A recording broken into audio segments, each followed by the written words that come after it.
Welcome to Write Your Book in a Flash with Dan Janelle, the only podcast where you'll learn how successful people just like you have grown their businesses, expanded their influence, and made more money by writing a book. On each episode, you'll learn the inside secrets to help you create a book that can serve as a powerful marketing tool to skyrocket your business. I'm your host, Dan Janelle.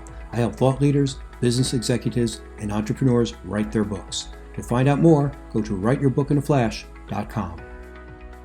Welcome, everyone. I'm delighted to welcome my guest today, Arvee Robinson, a fantastic speaker, trainer, and a good friend of mine. How are you today, Arvee? I'm great. Thank you, Dan. Marvelous. Thank you so much for being here. Why don't you tell the audience a little bit about yourself? I would love to. So I'm a master speaker trainer, international speaker, and author, but I haven't always been a master speaker trainer. As a matter of fact, I got into it by accident. My degree is in information systems, and I went to work out of college for a company by the name of Deloitte Haskins and Sales. And my job, I wasn't a CPA, but my job was to set up financial accounting systems for small to mid-sized companies and teach the bookkeepers and controllers how to use them, how to automate. Now, Dan, if you remember that back in the 80s, this is when companies, would have computers that were the size of a room. And so small businesses couldn't afford those big IBM mainframes. So this was a revolutionary time. And so it was an exciting time. And my boss came to me one day and he said, Arvee, I want you to get out there and start speaking and tell people that we're offering this brand new service. And I thought to myself, well, I took one speech class in college. I was good to go. I knew everything there was to know about public speaking. Well, a lot of speaking engagements opened up, when you're with a company that size. So it wasn't a problem getting the speaking engagements. The problem was I wasn't getting clients from the speaking engagements because I didn't know what I was doing, and no one was coming up to me at the end of my talk, no conversations. And I would see other speakers and they would have people around them exchanging business cards. And I knew I was doing something wrong, but I just didn't know what it was. I couldn't put my finger on it. And so one day this woman comes up to me. I see her coming and I was like so excited because I thought, okay, I must be doing something right. She comes up to me and she says, honey, I hate to tell you this. And I'm thinking, well, then don't, right? Don't. But I was brave and I said, well, what is it? And she said, honey, do you know that after every sentence you say okay? And the only thing I could say back to her was, okay. But I got it in that moment that I was the problem, that I needed to get trained and I needed to respect public speaking. So I went to anything I could find. I went to seminars, I read books, I got a coach, I did everything I could to get better at speaking. And then the most amazing thing happened. The better I got, the better my clients got. And then the better my promotions got. And so I used it not only to get clients in corporate America, but I used it for upward mobility. And so I had a beautiful career for 23 years. And then I was at the very top I could go, that ceiling, as a senior manager, and not being a CPA, I really couldn't become a partner or move anywhere else in the firm. And by then, after 23 years, I no longer was a trailblazer. There were so many people in my industry and so many consultants that were new and jumping on the bandwagon.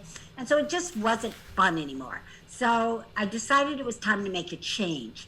But I didn't know what kind of change to make because this was my degree, this was my career, it's all I knew. So I did what any smart girl would do, Dan. I prayed about it. And God said, public speaking. Go out and teach others what I've taught you, he said to me. And I knew exactly what he meant. I left corporate America 17 years ago, and since that and set up my own public speaking training company. And since that time, I've trained over 5,000 business owners, entrepreneurs, coaches, consultants, authors, even brigadier generals and pastors, anybody you can imagine, on how to just become a better speaker and not only use it to get clients, but to use it for influence, to gain visibility, and to create that speech that they can't wait to deliver. And so that's what I've been doing up to this point. Fantastic. What a wonderful journey and what a great idea. What a great topic for today's podcast. And that is, how do you turn your book into a speech? Now, most of us who have written books have written 20,000, 25,000, 30,000, 40,000 words with dozens of stories, case studies, ideas. There's so much there. How would you suggest that someone craft a signature story from all of that content? Great question, because speaking is very different from writing, very different. I too wrote a book, Speak Up, Get Clients, and it took me 9 years to write this book. Why? Because I'm a speaker, not a writer, and I had to learn how to write. So if you're a writer, want to be a speaker, the first step is you need to learn how to be a speaker before you can turn your book into a speech. So let's say you're trained, right? You've come to me, you're trained. Now you know the system and the steps to developing a great persuasive presentation. The first step that you want to do is outline what you want to deliver. In other words, outline the meat. So let's say your book is 500 pages. So you want to condense it down to something that is more manageable. So let me give you some hints to do that.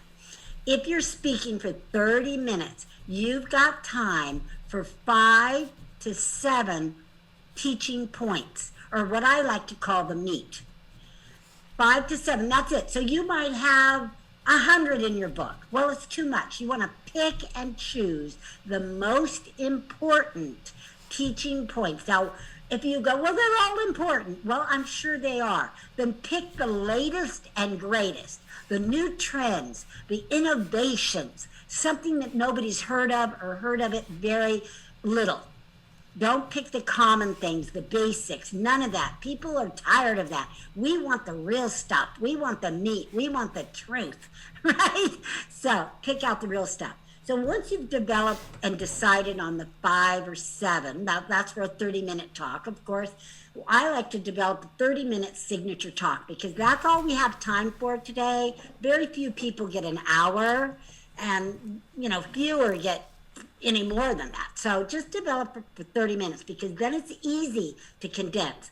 So if you look at your speech like a sandwich, and we have a beginning, which is top piece of bread, and we have the ending, the close. In the middle are your teaching points, or what I call the meat. When you develop a 30-minute, if you have to go to let's say 15 minutes, it's easy to take out some of the meat. That's all you have to worry about. So if you have 7 teaching points, take out 2 of them. Take out 3 of them. It's easy to go from 30 minutes to 15 to 10 to even 5 minutes. If you have 5 minutes, you have time for 1 teaching point. So you want to make sure it's your most brilliant idea.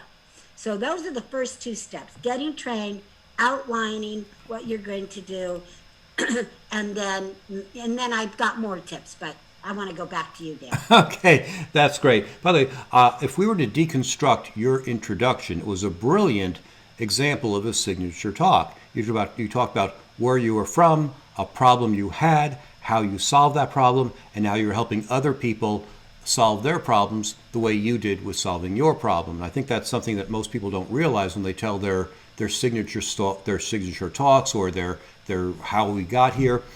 Your solution to your problem was that you found a coach who could help you speak. And I think a lot of people do their signature talks, just give a chronology. They don't say, by the way, I'm a coach, and coaching is what made my business different. So the implication is you need a coach to make your life different, the way I tell people that you need to write a book to make their lives different. So I think that was brilliant. And if people rewind this podcast and listen to your signature talk, your opening introduction, they'll realize you packed a lot of information there that helped to sell you as a speaker and as a coach as well. So let's shift a little bit, because we talked about the content and the meat. Let's talk about that other wonderful idea. How do you get clients from your speech?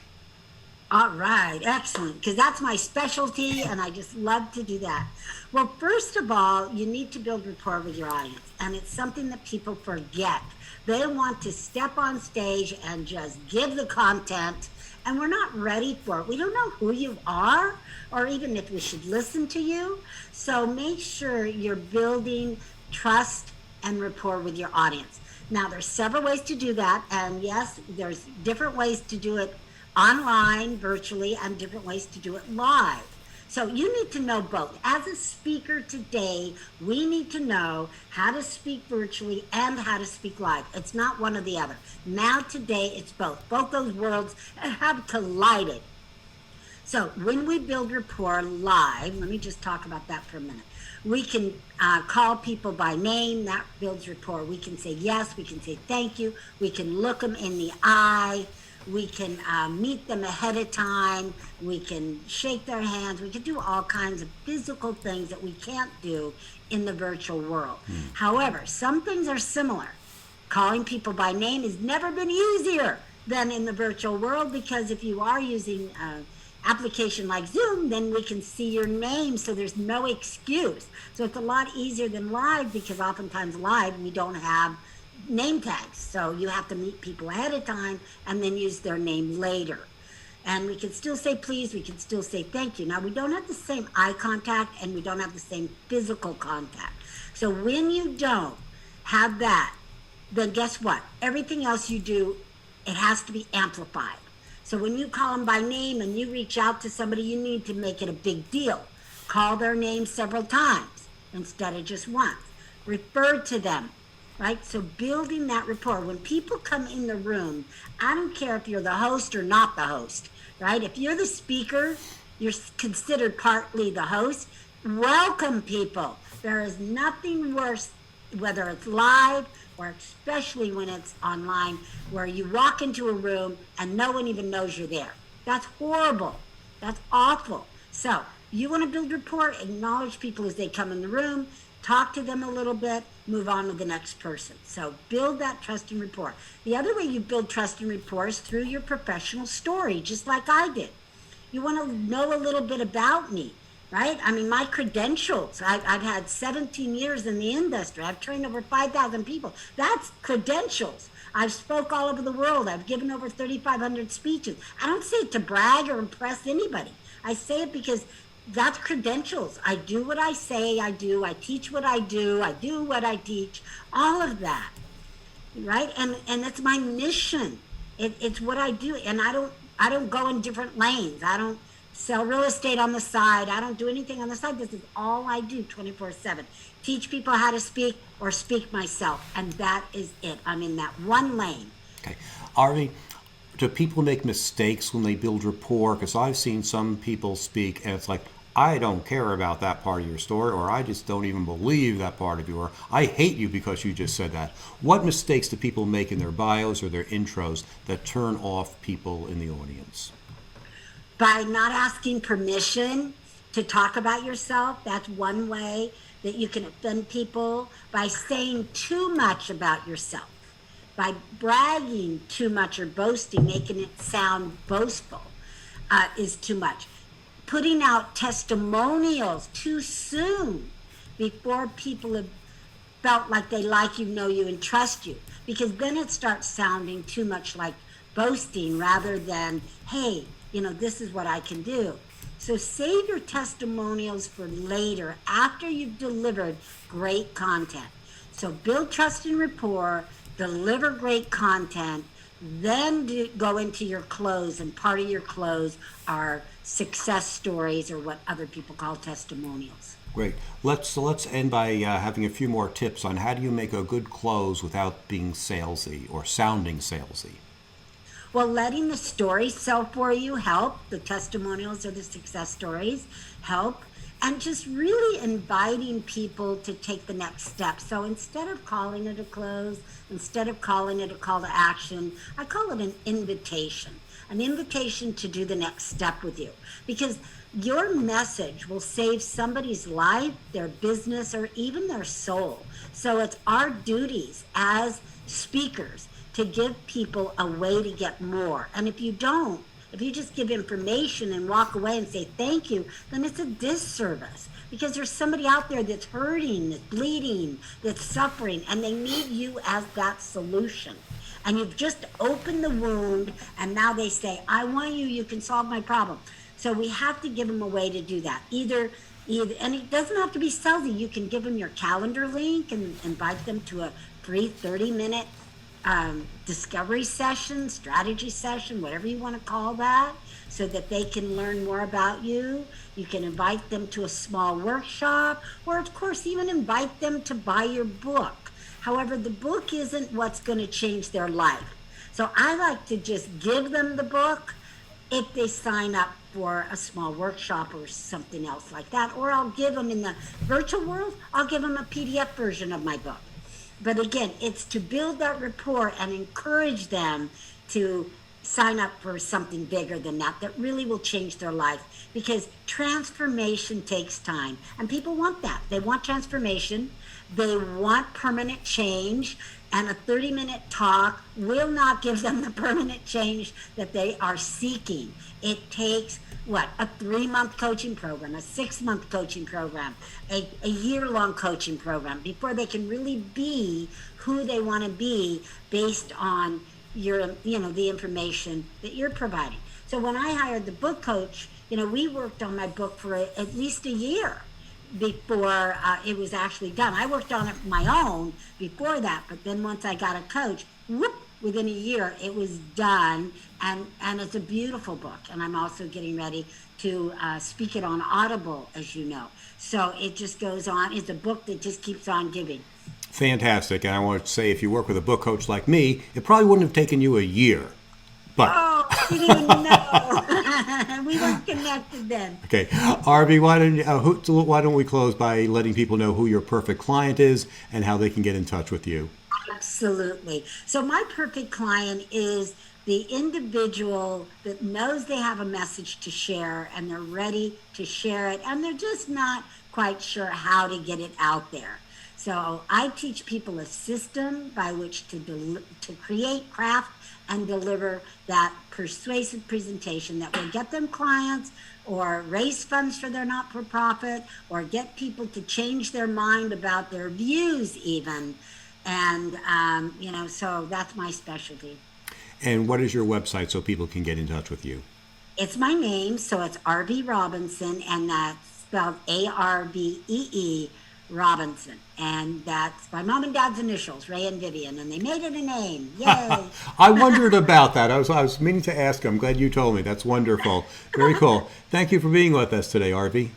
Thank you, Dan. Thank you for listening to the Write Your Book in a Flash podcast with Dan Janelle, the only podcast that shows you exactly how people just like you have built their businesses by writing a book. If you'd like to write your book but don't know where to start, you can find great information at writeyourbookinaflash.com. If you're ready to take your next step to write the book that can transform your business, I invite you to schedule a free, no-obligation consulting call with me by going to writeyourbookinaflash.com. We'll be back next week with another insightful interview to help you become a top business leader.